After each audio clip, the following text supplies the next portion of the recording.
Lettre 105, Redi à Ouzbek, à Paris. Tu m'as beaucoup parlé, dans une de tes lettres, des sciences et des arts cultivés en Occident.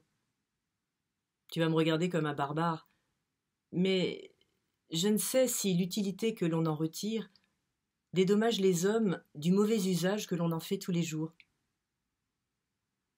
J'ai ouï dire que la seule invention des bombes avait ôté la liberté à tous les peuples de l'Europe.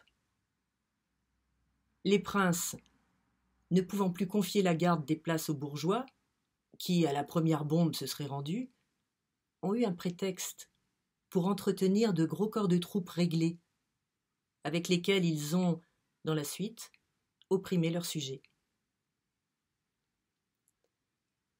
Tu sais que, depuis l'invention de la poudre, il n'y a plus de place imprenable, c'est-à-dire ouzbek, qu'il n'y a plus d'asile sur la terre contre l'injustice et la violence.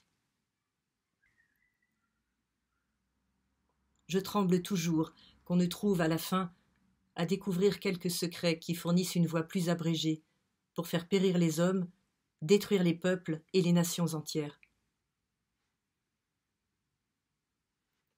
Tu as lu les historiens. Fais-y bien attention. Presque toutes les monarchies n'ont été fondées que sur l'ignorance des arts et n'ont été détruites que parce qu'on les a trop cultivées. L'ancien empire de Perse peut nous en fournir un exemple domestique. Il n'y a pas longtemps que je suis en Europe, mais j'ai ouï parler à des gens sensés des ravages de la chimie. Il semble que ce soit un quatrième fléau qui ruine les hommes et les détruit en détail, mais continuellement.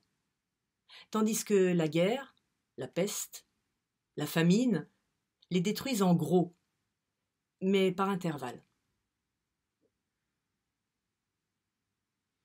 Que nous a servi l'invention de la boussole et la découverte de tant de peuples qu'à nous communiquer leurs maladies plutôt que leurs richesses.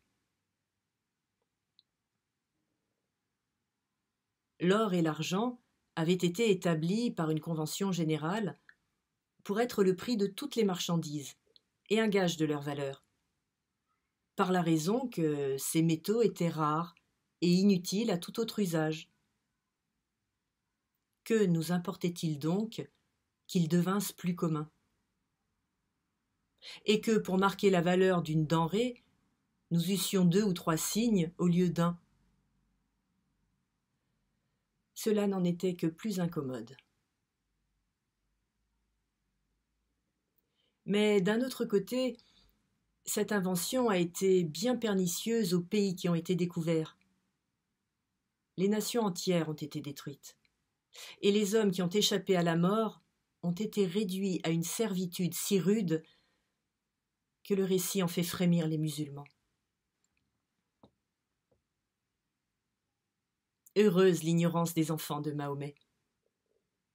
Aimable simplicité si chérie de notre saint prophète, vous me rappelez toujours la naïveté des anciens temps et la tranquillité qui régnait dans le cœur de nos premiers pères. De Venise, le 5 de la lune de Ramazan, 1717.